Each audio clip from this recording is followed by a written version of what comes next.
आइए आज इतिहास के पन्नों को पलटकर एक ऐसी दुनिया में चलते हैं जहां से भारत के पहले सबसे विशाल और शक्तिशाली साम्राज्य की नींव रखी गई थी। आज के इस विश्लेषण में हम बात करने वाले हैं हर्यक वंश की। 544 ईसा पूर्व से 412 ईसा पूर्व के बीच का वो दौर जिसने मगध को एक साधारण से राज्य से एक अजेय महाशक्ति में बदल दिया। ये सिर्फ एक वंश की कहानी नहीं है, बल्कि कूटनीति, युद्ध, धोखे और महत्वाकांक्षा की एक बेहद रोमांचक दास्तान है। इस पूरे सफर को हम बहुत ही व्यवस्थित तरीके से समझेंगे। शुरुआत करेंगे मगध के उदय से, फिर बिंबिसार की रणनीतियों, अजातशत्रु के खूंखार युद्धों और उदयन द्वारा बनाई गई नई राजधानी को देखेंगे। इसके बाद हम इस वंश के पतन के कारणों पर चर्चा करेंगे और अंत में खास तौर पर परीक्षाओं की तैयारी के लिए कुछ बेहद जरूरी तथ्यों का एक त्वरित सारांश भी देखेंगे। तो चलिए सबसे पहले समझते हैं कि इस महान साम्राज्य की शुरुआत आखिर हुई कैसे।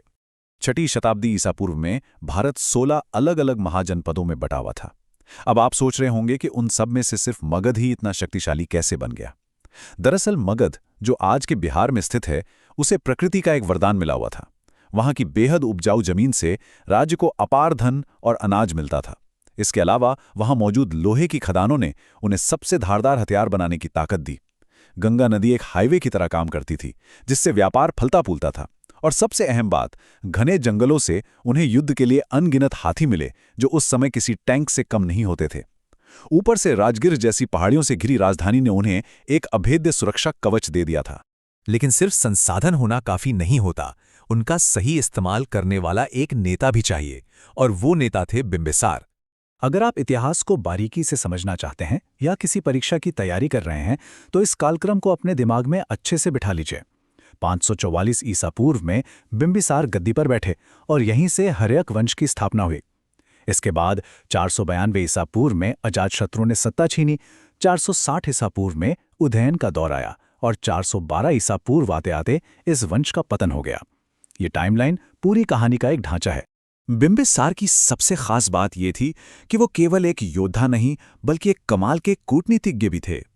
एक तरफ उन्होंने अपनी सेना भेजकर अंगराज्य पर हमला किया और चंपा जैसे अमीर व्यापारिक शहर पर कब्जा कर लिया। इससे मगध खजाने से भर गया। लेकिन दूसरी तरफ उन्होंने तलवार के बजाय वैवाहिक संबंधों का इस्तेमाल किया। उन्होंने कौशल, लिच्छवी और मद्र जैसे शक्तिशाली राज्यों की राजकुमारियों से शादियां की। इससे हुआ ये कि मगध के दुश्मन कम हो गए और सहयोगी बढ़ गए। ये एक मास्टर स्ट्रोक था।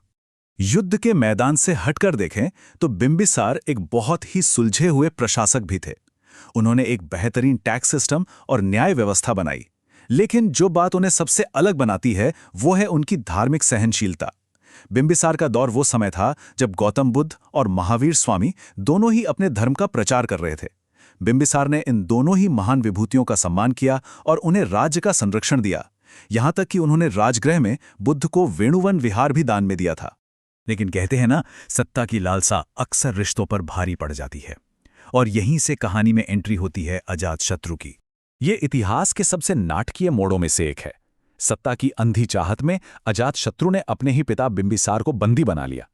जरा सोचिए, जिस इंसान ने मगध की नींव रखी, उसकी मौत उसी के बेटे की कैद में एक काल कोठरी में हुई। इसी भयानक घटना के साथ एक नए, बेहद आक्रामक और हिंसक युग की शुरुआत हुई। अजातशत्रु का एक ही लक्ष्य था, हर तरफ सिर्फ मगध का राज हो।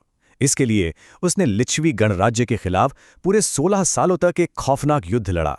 16 साल, और अंततः उन्हें हराकर पूरे उत्तर भारत पर अपना दबदबा कायम कर लिया। इसके अलावा उसने कौशल राज्य को भी घुटने टेकने पर मजबूर किया और काशी जैसे बेहद कीमती इलाके को अपने साम्राज्य में मिला लिया। इसी दौरान उसने पाटलीग्राम नाम के इलाके की मजबूत किलेबंदी भी की। अब आप सोच रहे होंगे कि अजातशत्रु ने इतने बड़े बड़े युद्ध जीते कैसे? इसका जवाब है उसकी एडवांस्ड मिलिट्री टेक्नोलॉजी। उसने महाशिलाकंटक और रथमूसल नाम के ऐसे हथियार बनाए जो उस समय किसी चमत्कार या तबाही से कम नहीं थे। महाशिलाकंटक एक बहुत बड़ी गुलेल जैसी मशीन थी जो दुश्मनों पर भारी भरकम पत्थर बरसाती थी। और रथमूसल, ये एक ऐसा रथ था जिसमें गदाएं लगी होती थी, जो मैदान में दुश्मनों की पूरी टुकड़ियों को गाजर मूली की तरह काटते हुए निकल जाता था, बिल्कुल किसी एपिक हॉलीवुड फिल्म के हथियारों की तरह। एक तरफ वो इतना खूंखार था, लेकिन उसकी शख्सियत का एक दूसरा पहलू भी था। जिंदगी के आखिरी पड़ाव में अजातशत्रु गौतम बुद्ध की शिक्षाओं से बहुत गहराई से प्रभावित हुआ, और ये तथ्य परीक्षा के नजरिए से भी बहुत महत्वपूर्ण हैं। गौतम बुद्ध के महापरिनिर्वाण के ठीक बाद अजातशत्रु ने ही राजगृह में प्रथम बौद्ध संगीति का आयोजन करवाया था। यहीं पर बुद्ध की शिक्षाओं को पहली बार संकलित किया गया। साथ ही उसने जैन धर्म को भी पूरा सम्मान दिया। अजातशत्रु के बाद साम्राज्य की बागडोर आई उदयन के हाथों में, जिसने एक ऐसा फैसला लिया जिसने भारतीय इतिहास का भूगोल ही बदल दिया। इस बदलाव को समझिए। बिंबिसार की राजधानी थी राजगृह, जो पहाड़ियों से सुरक्षित थी। फिर अजातशत्रु ने लिच्छवियों से लड़ने के लिए पाटलीग्राम में एक मिलिट्री बेस बनाया, और जब उदयन गद्दी पर बैठा तो उसने उसी मिलिट्री बेस को एक भव्य और विशाल राजधानी में बदल दिया, जिसे हम और आप पाटलिपुत्र के नाम से जानते हैं, आज का पटना। पाटलिपुत्र को चुनना कोई तुक्का नहीं था। ये शहर गंगा और सोन नदी के एकदम संगम पर बसा था। नदियों की वजह से व्यापार बहुत आसान हो गया और सेना कहीं भी तेजी से पहुंच सकती थी। पानी से घिरे होने के कारण ये एक जलदुर्ग बन गया था, जिसे भेदना दुश्मनों के लिए लगभग नामुमकिन था। ये जगह इतनी रणनीतिक थी कि आगे चलकर महान मौर्य साम्राज्य ने भी यहीं से पूरे भारत पर राज किया। लेकिन हर कहानी का एक अंत भी होता है। इतना ताकतवर साम्राज्य भी हमेशा के लिए नहीं टिक सका। उदयन के बाद मगध को अनिरुद्ध, मुंड और नाग दशक जैसे बेहद कमजोर और अयोग्य राजा मिले। राजा कमजोर हुए तो दूर के राज्यों ने बगावत शुरू कर दी। दरबार में भ्रष्टाचार फैल गया और राज परिवार के लोग ही एक दूसरे के खून के प्यासे हो गए। आम जनता पर भारी टैक्स थोप दिए गए, जिससे लोगों में भयंकर गुस्सा भड़क उठा। जो सेना कभी अजेय हुआ करती थी, वो अब अंदर से खोखली हो चुकी थी। और इसी खोखलेपन का फायदा उठाया एक इंसान ने। एक तरफ था हर्यक वंश का आखिरी राजा नागदशक, जिसे कोई पसंद नहीं करता था, और दूसरी तरफ था उसी का अपना एक ताकतवर और चालाक मंत्री शिशुनाग। शिशुनाग ने देखा कि जनता नागदशक से नफरत करती है।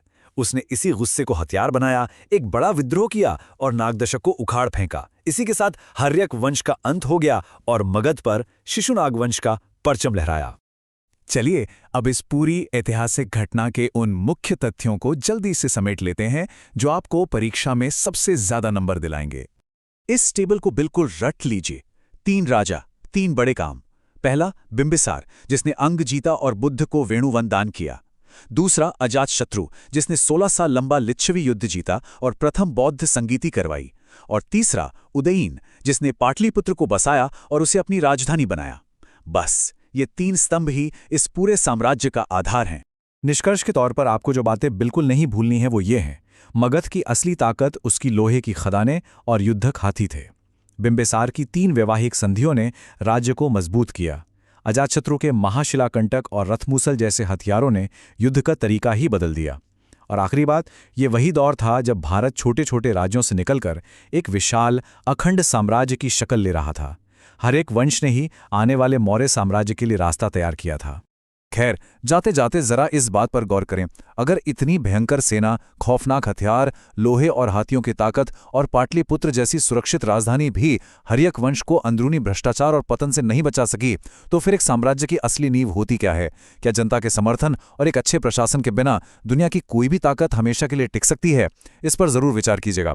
हमारी आज की ये ऐतिहासिक यात्रा यहीं समाप्त होती है। इस विषय को इतनी गहराई से समझने के लिए हमारे साथ जुड़े रहने का बहुत बहुत शुक्रिया। मिलते हैं अगले रोमांचक विश्लेषण में।